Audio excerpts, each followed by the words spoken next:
Good morning once again. I welcome you all on this platform called Perfect English.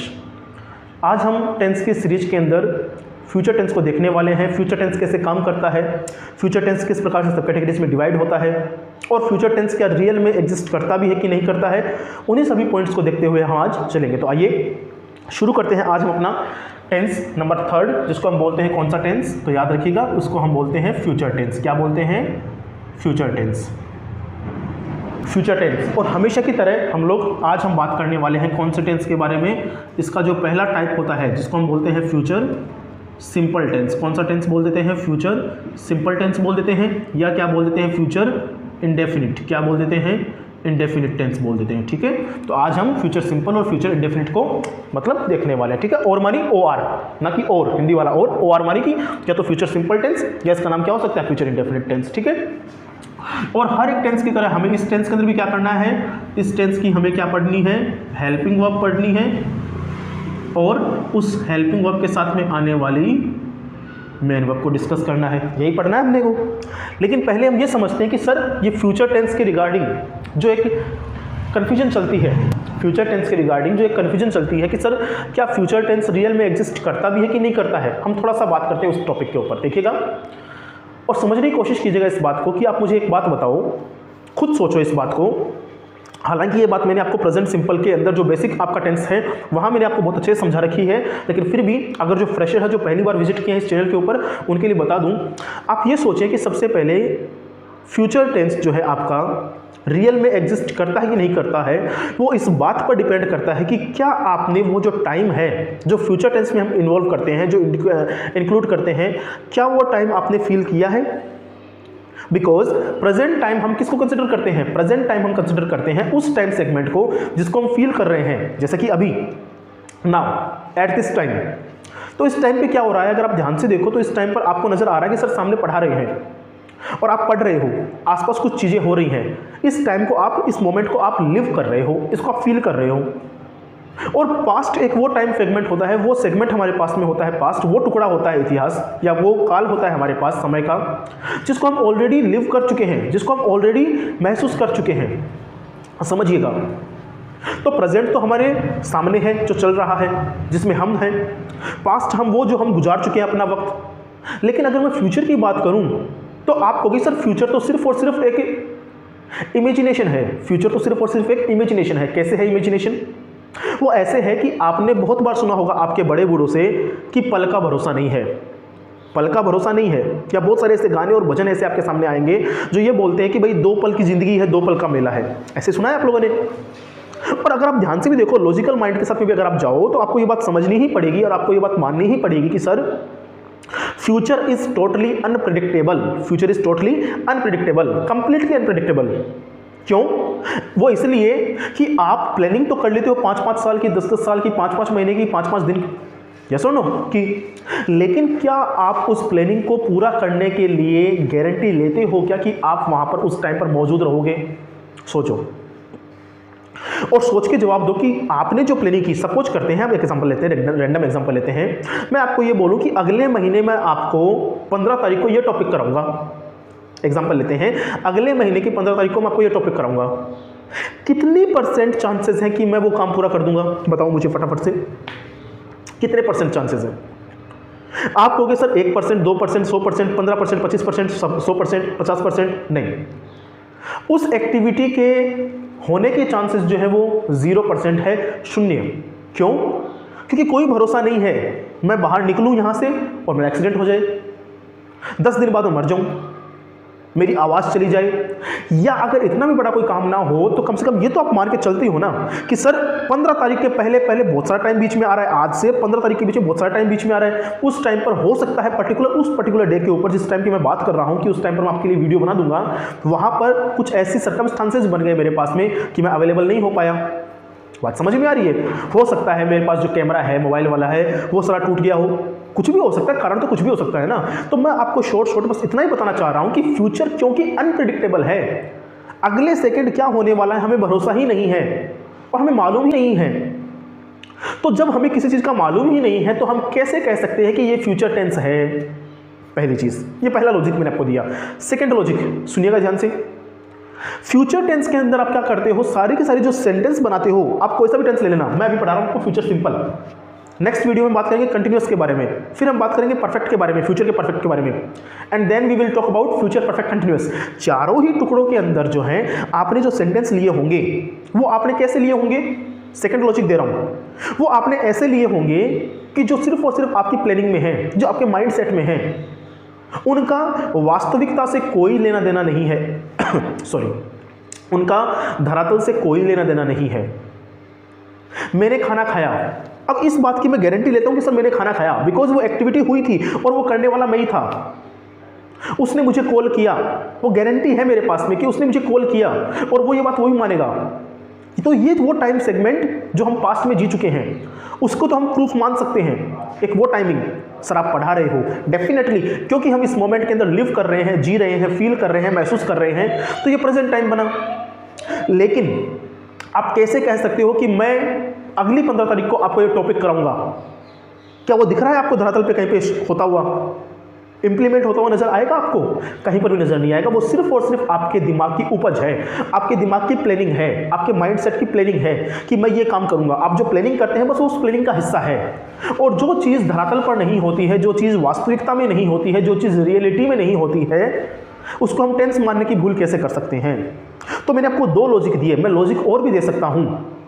जैसे for an example, अगर मैं technicalities की बात करूं तो फ्यूचर टेंस में काम में आने वाली जो वर्ब हमारे पास में होती है, हेल्पिंग वर्ब हमारे पास में होती है, वो कौन सी होती है? I am sure you all know very well कि सर वो विल और शेल 2 होती हैं। लेकिन अगर थोड़ा सा ध्यान खुला हो आपका, थोड़ा सा ब्रॉड आपका माइंडसेट हो, तो आपने पढ़ा है अगर अच्छे से, मॉडल्स नाम का भी टॉपिक हमारे पास में होता है, ऑक्सिलरी वर्ब्स नाम की टॉपिक हमारे पास में होती है, जहां पर हम विल और शेल का ही यूज करते हैं एज ए मॉडल ऑक्सिलरीज मान के।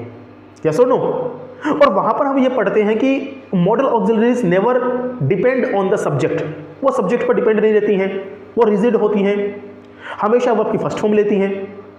तो अगर थोड़ा ध्यान से देखो तो आपको ये बात, लॉजिक नंबर 3 दे रहा हूं आपको टेक्निकलिटीज के साथ में, अगर आपने ध्यान से देखा हो तो पास्ट की हेल्पिंग वर्ब तो वॉज वर्ब होती है, हैड होती है। अगर चाहते लिंग्विस्ट, अगर ग्रामरियन चाहते तो उनमें से भी किसी वर्ब को उठाकर मॉडल बना देते। अगर ग्रामरियन चाहते, लिंग्विस्ट लोग चाहते, भाषा के विद्वान लोग चाहते, तो is, am, are, has, have, इनको भी हम क्या करते, मॉडल्स में डाल देते।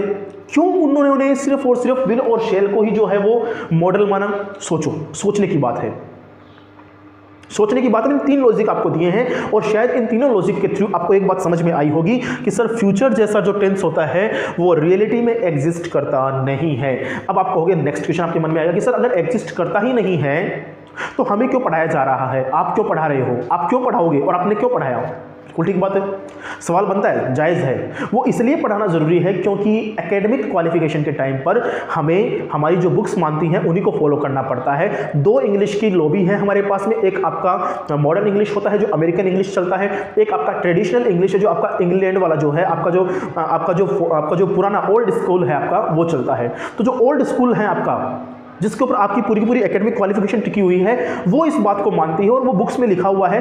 तो हम क्या करते हैं, हम उसी बुक की लिखी हुई बात को मानते हुए चलते हैं और उसी रूल को फॉलो करते हुए चलते हैं। But in reality future tense जैसा कोई भी टेंस एग्जिस्ट करता नहीं है। अब सवाल ये मन में आता है, सीधा सवाल मन में आता है कि सर दोनों तरफ की बातें सुन ली, एक तरफ ये बात समझ में आई कि सर फ्यूचर टेंस एग्जिस्ट करता नहीं है, 3 लॉजिक दिए और तीनों भारी लॉजिक दिए, समझाने के लिए काफ़ी उम्मीद करता हूँ। नहीं समझ में आया, रिवाइंड करके दोबारा सुन लीजिएगा मैंने क्या बात बोली है वहाँ पर और तीनों लॉजिक मैंने क्या क्या दिए हैं।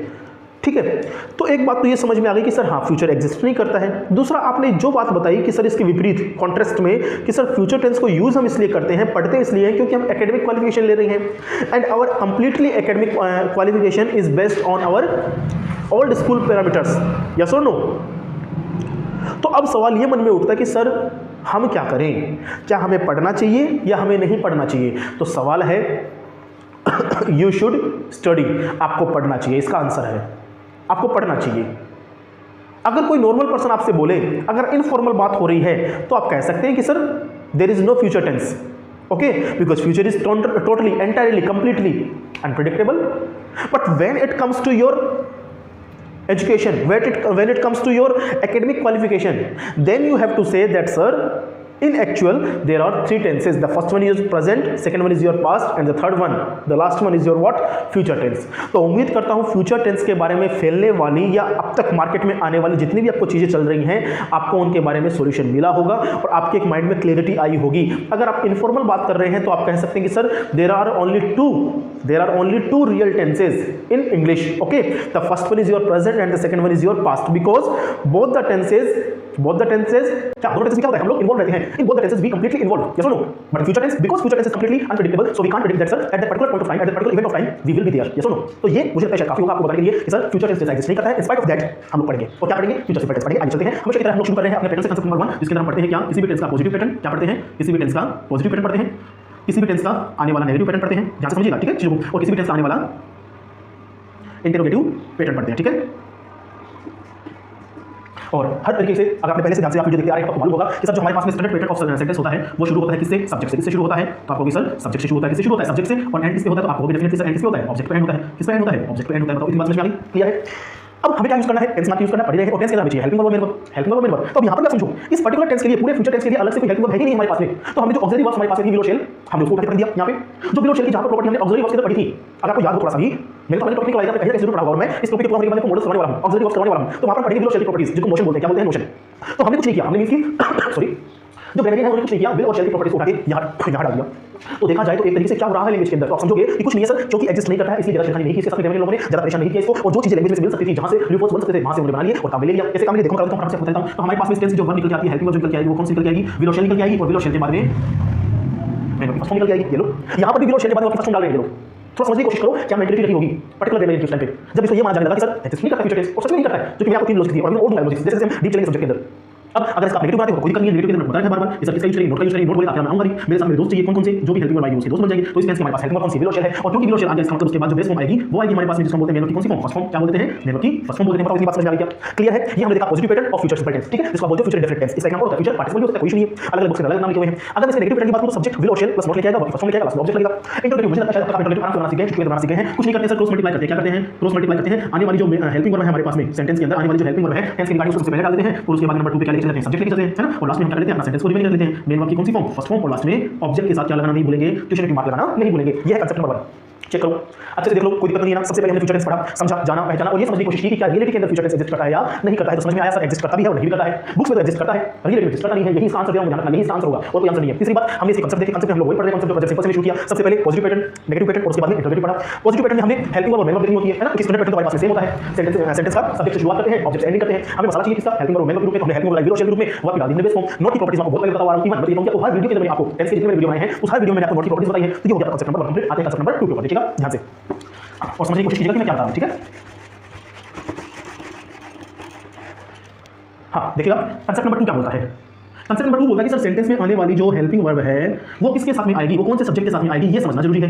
हर बार की तरह हम लोग यही काम कर रहे हैं, है ना।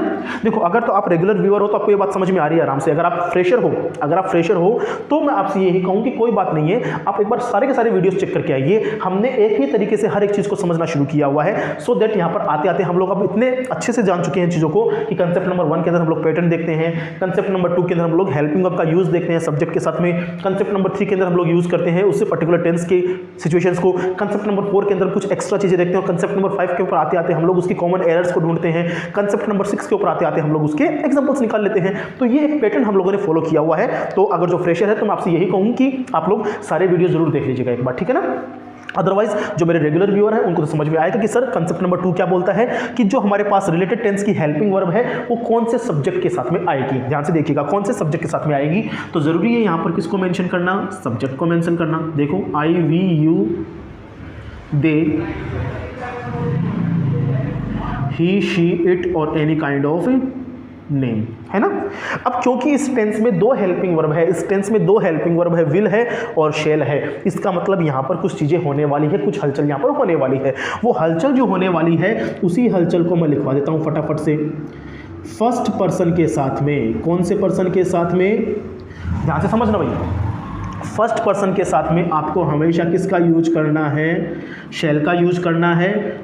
और जो आपके रिमेनिंग सब्जेक्ट्स हैं, कौन से सब्जेक्ट्स, जो आपके रिमेनिंग सब्जेक्ट्स हैं उनके साथ में आप किसका यूज करोगे, विल का यूज करोगे। ये रहा इसका ट्रीटमेंट।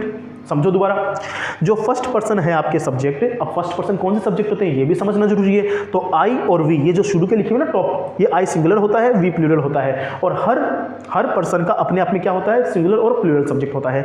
तो ये जो स्टार्ट के दो आप देख रहे हो, आई और वी आप जो देख रहे हो, ये आपके फर्स्ट पर्सन है, इनके साथ में तो आएगा शैल, क्या आएगा, शैल आएगा। और रिमेनिंग जो सब्जेक्ट आप देख रहे हो यहां से लेके यहां तक की जितने भी आप सब्जेक्ट देख रहे हो, इनके साथ में क्या लगेगा, विल। लेकिन अगर मैं इतना ही बात बोल दूं तो ये बात है अधूरी, ये बात क्या है, अधूरी है। और याद रखना, हमने जब टेंस को पहले दिन से पढ़ना शुरू किया था तो हमने ये बात कही थी कि सर हम लोग पर्टिकुलर टेंस को इस प्रकार से पढ़ेंगे कि उस टेंस के अंदर आने वाली छोटी से छोटी और बड़ी से बड़ी जो प्रॉब्लम है उनका निदान करते हुए चले, उनके कॉन्सेप्ट्स के अंदर आने वाले जो डाउट्स हैं, जो क्वेरीज हैं, उनको सोल्व के मोड के ऊपर करते हुए चले। तो याद रखना, इतनी सी बात सीख के मत चले जाना, थोड़ा समझना, ये बात आधी है। आधी क्यों है, समझाता हूँ। देखिएगा, आधी इसलिए है ये बात बच्चों, क्योंकि ये जो बात लागू होती है ना, ये जो बात लागू होती है वो लागू होती है सिर्फ और सिर्फ नॉर्मल सेंटेंसेस पे। किस पे लागू होती है ये बात, तो ये बात लागू होती है नॉर्मल सेंटेंसेस पे, ठीक है ना। या मैं ये कहूँ कि ये नियम किस पर अप्लाई होगा, नॉर्मल सेंटेंसेस पे। अगर कोई सेंटेंस आपका फ्यूचर में है और उस सेंटेंस के अंदर, उस फ्यूचर के सेंटेंस में या तो फ्यूचर प्रॉमिस है, या तो क्या है उसमें फ्यूचर प्रॉमिस है, या क्या है उसमें फ्यूचर के अंदर कोई डिटर्मिनेशन है, क्या है उसमें कोई डिटर्मिनेशन है, ध्यान से समझना भाई, ठीक है ना, डिटर्मिनेशन है, या फ्यूचर के अंदर क्या है, कोई थ्रेट है, क्या है, कोई थ्रेट है। देखो थोड़ा ध्यान से समझो, फ्यूचर प्रॉमिस, प्रॉमिस मतलब जानते हो हिंदी में वादा, है ना, कोई वादा निभाना।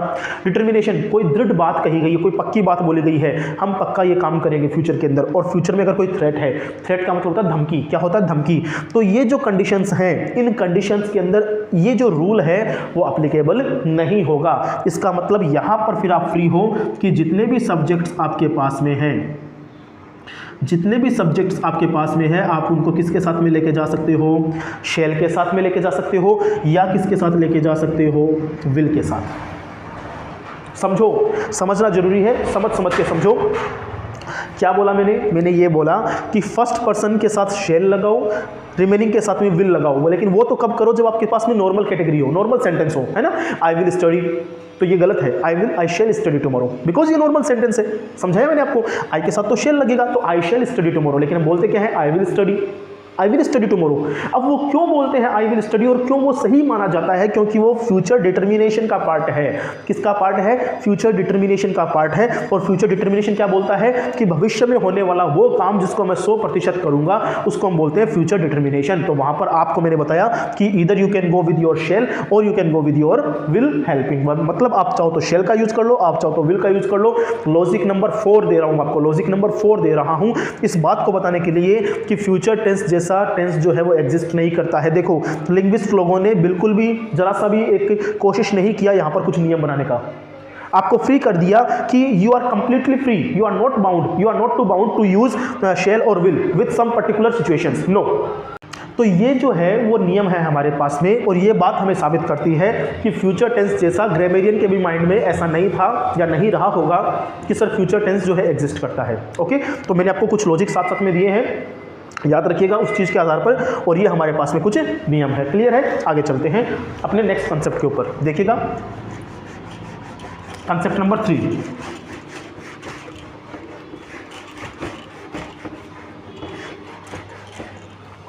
कंसेप्ट नंबर 3 क्या बोलता है, ध्यान से समझिएगा। कंसेप्ट नंबर 3 बोलता है कि जो फ्यूचर टेंस होता है, ध्यान से समझना भाई, जो फ्यूचर टेंस होता है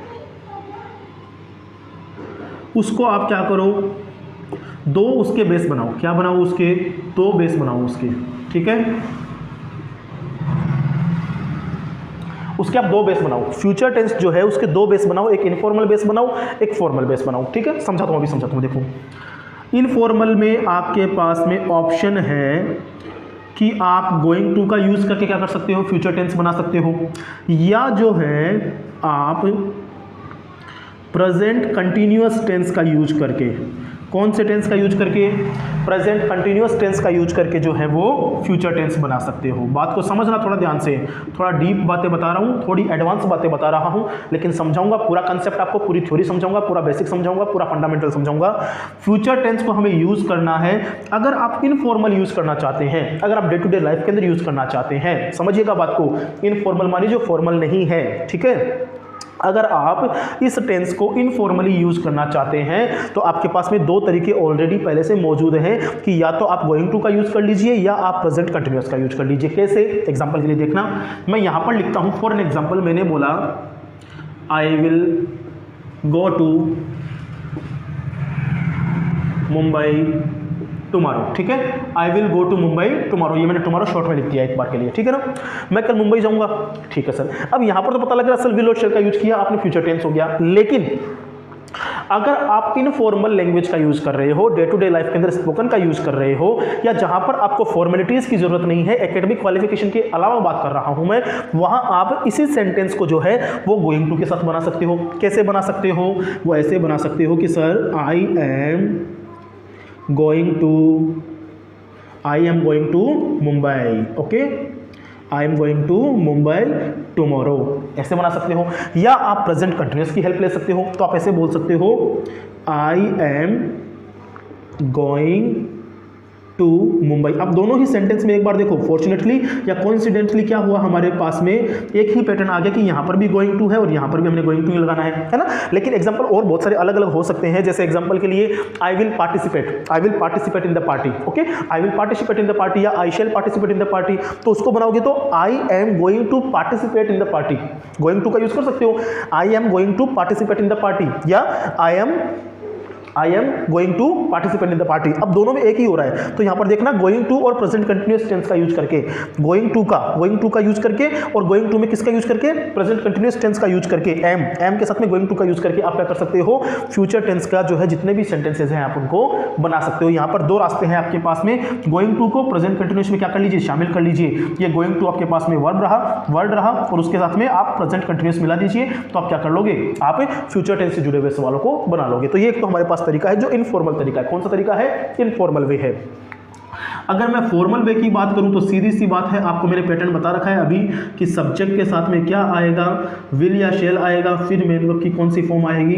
फर्स्ट फॉर्म आएगी, और उसके बाद क्या लगेगा? ऑब्जेक्ट लगेगा। तो याद रखना, फ्यूचर टेंस बनाने के हमारे पास में दो तरीके होते हैं। इनफॉर्मल में अगर आप जाना चाहते हो तो आई एम गोइंग टू के साथ में यूज कर सकते हो, यू आर गोइंग टू के साथ में यूज कर सकते हो, वी आर गोइंग टू के साथ में यूज कर सकते हो, है ना। और अगर आप फॉर्मल जा रहे हो तो आपको फिर वो फॉर्मेलिटीज का पालन करना ही करना पड़ेगा। तो उम्मीद करता हूं आपको जो है एक छोटी सी बात जो है जरूर समझ में आ गई होगी, ठीक है। आगे चलते हैं। अब हम बात करेंगे कंसेप्ट नंबर 4 की। किसकी बात करेंगे? कंसेप्ट नंबर 4 की बात करेंगे। तो देखना ध्यान से,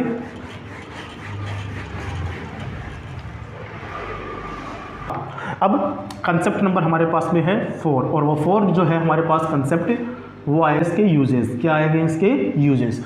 फ्यूचर सिंपल टेंस जो है कहां कहां काम में आता है, देखना ध्यान से। इसका पहला यूज, फॉर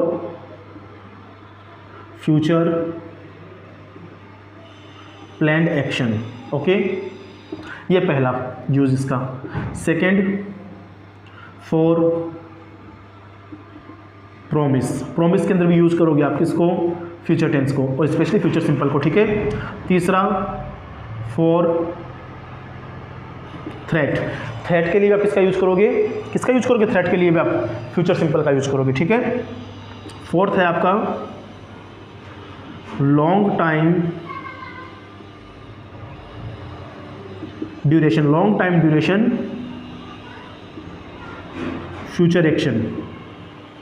कुछ ऐसी फ्यूचर एक्टिविटीज़ या कुछ ऐसे फ्यूचर इवेंट्स जो लंबा समय लेते हैं। जैसे मैं 1 महीने बाद में वहाँ आऊँगा, लंबा समय है, फ्यूचर सिंपल। मैं कल वहाँ आऊँगा, आई एम कमिंग देयर, मैं वहाँ आ रहा हूँ, I am coming there tomorrow. तो याद रखना, लॉन्ग टाइम ड्यूरेशन के अंदर भी फ्यूचर सिंपल का यूज करेंगे। फ्यूचर प्लान्ड एक्शन है, जो चीज़ें प्लान्ड हो चुकी हैं, जो ऑलरेडी पहले से फिक्स हो चुकी हैं। जैसे कि कोई इंस्टीट्यूशन है, कोई ऑर्गेनाइजेशन है, कोई संस्था है, कोई एक रेनोड पर्सनैलिटी है, ठीक है। अगर उनके सारे के सारे अगर आप देखो जो पैटर्न होते हैं, जो इवेंट होती है, वो सारी की सारी फिक्स होती हैं, तो वो किसका यूज करेंगे? फ्यूचर सिंपल का यूज करेंगे। प्रोमिस और थ्रेट में, प्रोमिस मानी वादा और थ्रेट मानी धमकी, प्रोमिस मानी वादा, थ्रेट मानी धमकी, कैसे यूज करेंगे? कैसे यूज करेंगे? आओ देखते हैं। एक एग्जांपल जैसे मैंने बोला I will see you if you touch me, if you touch मी, अगर तुम मुझे टच करते हो आई विल सी यू, मैं देखूंगा। इसका मतलब ये क्या हुआ? ये थ्रेट हो गई। ये क्या हुई? हमारे पास थ्रेट है, I will see you. Okay, दूसरा एग्जांपल लो यहां पे I will fire him, I will fire him. Fire का मतलब यहां पे आग लगाना नहीं होता है, फायर का मतलब रेस्ट्रिक्ट कर देना, निकाल देना, जॉब से कट कर देना। आई विल फायर हिम, मैं उसको थ्रेट है, क्या है? धमकी है। आई विल फायर हिम, मैं उसको निकाल दूंगा। अब आप ध्यान से देखो तो मैंने दोनों से यूज किया है, विल का यूज किया है, यूज किया है, विल का यूज किया है। उसके लॉजिक इतना सही है कि मैं ये मान के चलता हूं कि अब क्योंकि हमारे पास में ज्यादा चांसेस है कि फ्यूचर टेंस एग्जिस्ट करता है, ये चांसेस क्या है? पूरी कोई सकता हमारे पास में है, तो यहां पर आप कंप्लीटली फ्री हो टू यूज योर विल और शेयर, जो आप चाहते हो आप यूज सकते हो। तो यहां पर आई यूज कर लिया। अगर आप ओल्ड स्कूल से हो तो आप आई शेयर का यूज करते हो, इट्स फॉर यू। ओके, आगे देखिएगा। अब यहां से मैंने आपको दो एग्जांपल दिए, तो अभी जो एग्जांपल दिखाया है समझ आ रहा है। इसी एग्जांपल के थ्रू मैं इसकी पांचवी प्रॉपर्टी बना रहा हूं, जो सबसे इंपॉर्टेंट प्रॉपर्टी है वो ये है कि फ्यूचर सिंपल का यूज हम करते हैं किसमें? तो आपको भी फ्यूचर सिंपल का जो यूज होता है वो होता है कंडीशनल सेंटेंसेस में। किसमें यूज करेंगे फ्यूचर सिंपल को? कंडीशनल सेंटेंसेस में यूज करेंगे। किसमें यूज करेंगे? कंडीशनल सेंटेंसेस में।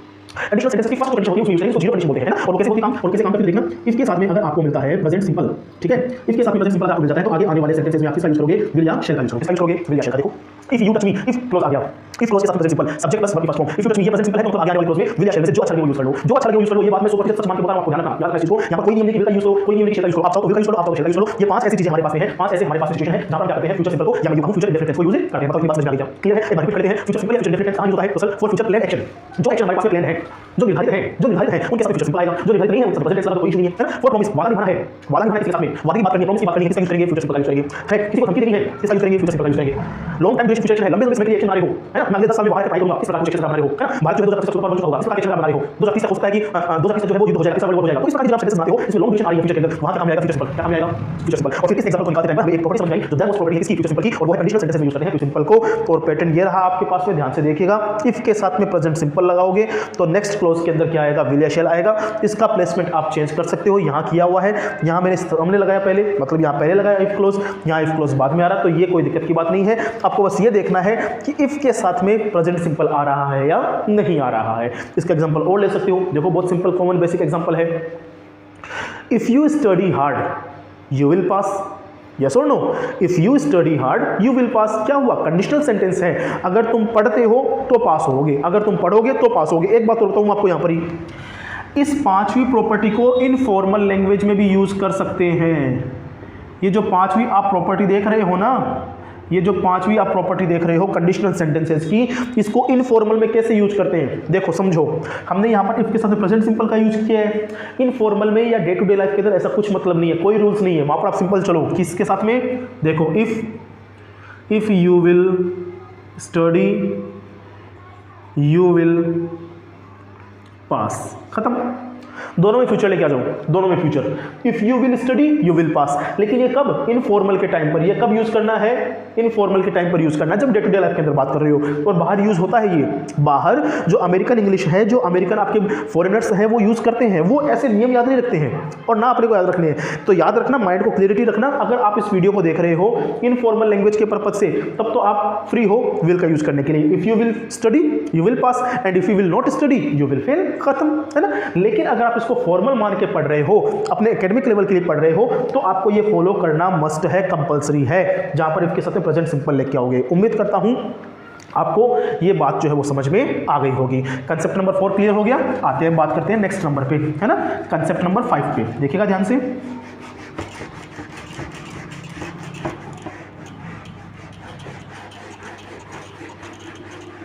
हाँ जी, कंसेप्ट नंबर 5 क्या बोलता है? कंसेप्ट नंबर 5 जो है हमारे पास में वो डिस्कस करता है किसको?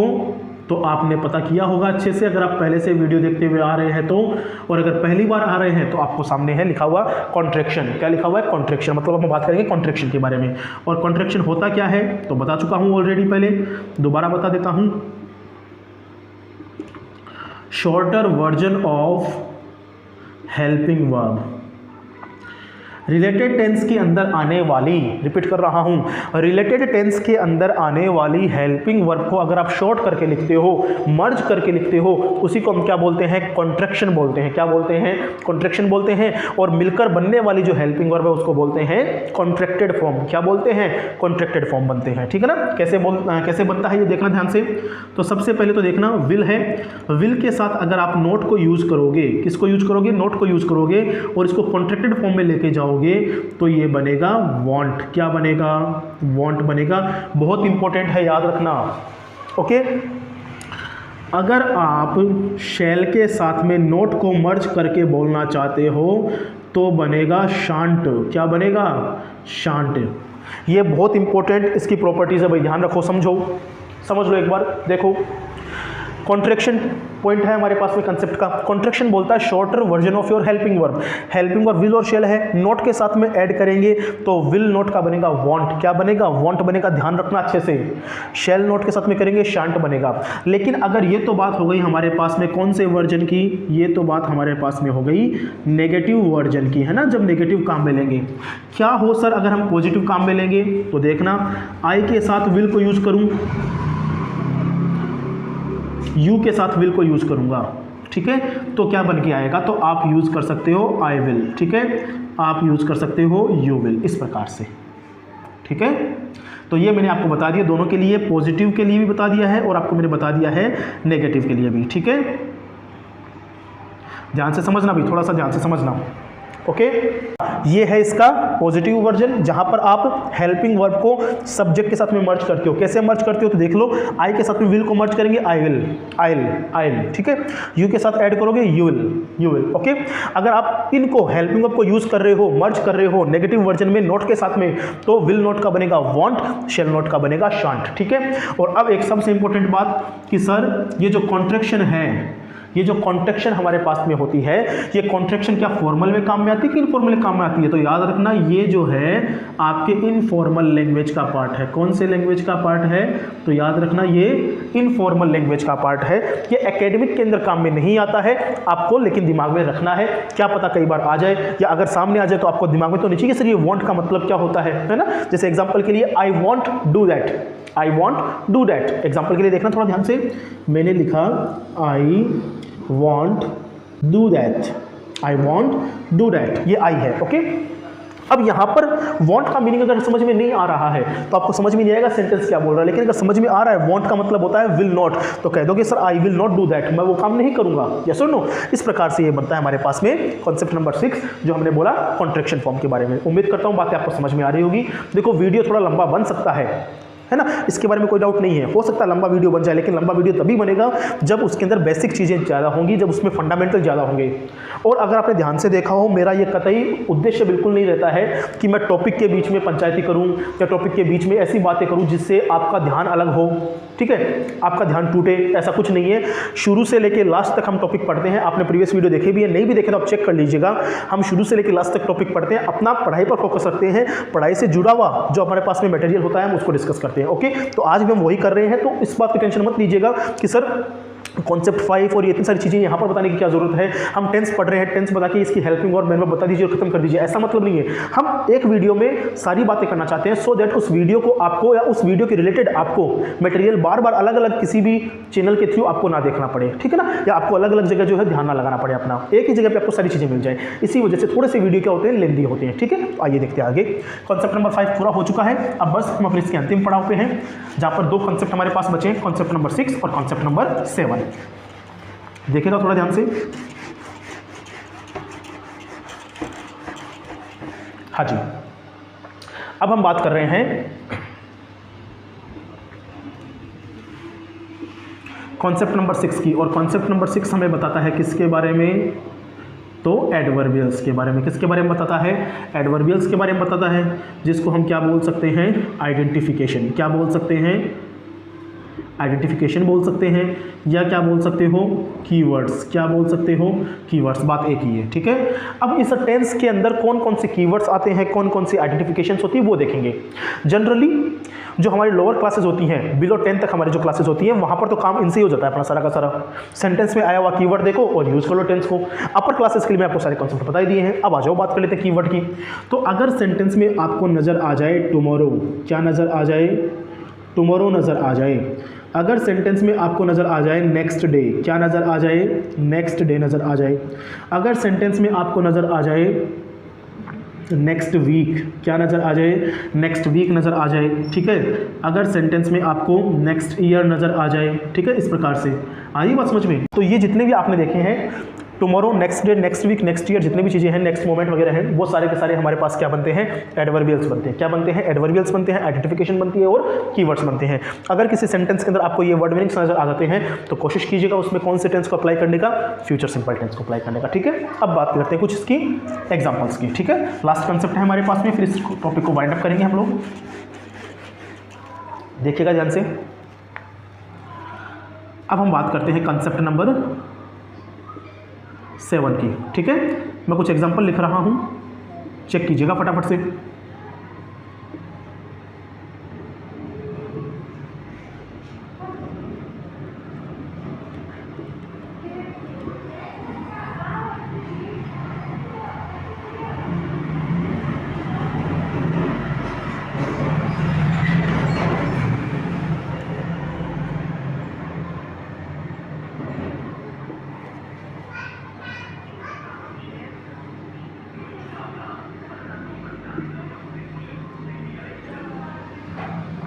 चलिए, ये 3 सेंटेंस हमारे पास में, कोशिश कीजिए बनाने की, तो सीधी सी बात है।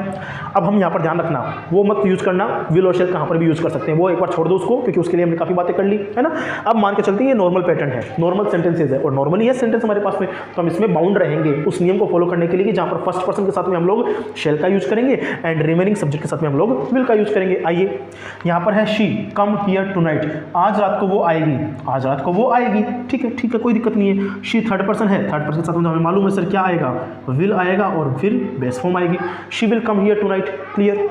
दे गो देयर नेक्स्ट मंथ, वे वहाँ अगले महीने जाएंगे, कोई दिक्कत नहीं है, दे थर्ड पर्सन है अगेन, तो हम विल का यूज़ करेंगे, they will go there next month. Last में आऊँ, ही वेट फॉर मी, वो मेरे लिए वेट करेगा, अगेन ही आ रहा है, थर्ड पर्सन आ रहा है, इसका मतलब he will wait. Okay, he will wait. तो इस प्रकार से आपने देखा कि future simple tense and specially मैं फ्यूचर सिंपल की बात ना करके फ्यूचर टेंस की बात करूँ पूरी, तो आपको एक बहुत इंपॉर्टेंट बात समझ में आई आज स्टार्टिंग ऑफ द वीडियो, कि जहाँ पर हमें यह समझने को मौका मिला कि सर फ्यूचर टेंस जैसा कोई टेंस रियल में एग्जिस्ट करता भी है या नहीं करता है। But in spite of that हमने फ्यूचर सिंपल को देखा, फ्यूचर इंडेफिनिट को देखा, जो इसी का नाम है। अगर कोई टेंशन या अगर कोई डाउट आपको होता है रिलेटेड दिस टेंस, तो you are always welcome to use your comment box below down. Okay, till then enjoy yourself, thank you so much.